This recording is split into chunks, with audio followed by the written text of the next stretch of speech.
Hear Nebraska started as my master's project. My wife, Angie, and I co-founded it. There are a lot of different components involved in Hear Nebraska, especially as media is concerned. We produce physical events, we produce physical workshops.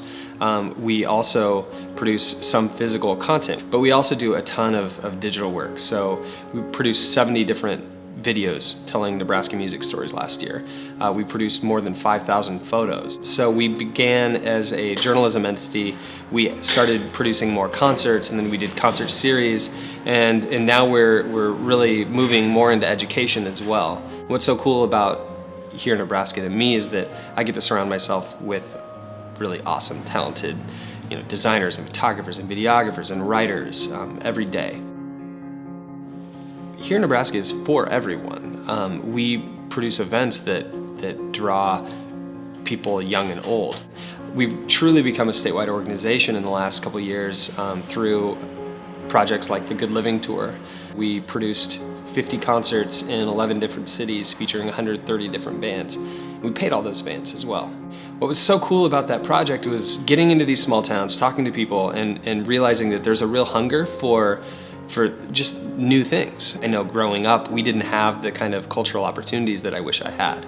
And so we want kids in those communities to have those opportunities, and we want them to know that there are really great bands in their own backyard. I want Nebraska to think of itself generally as a place for really great art, because this has existed long before Hear Nebraska came to be.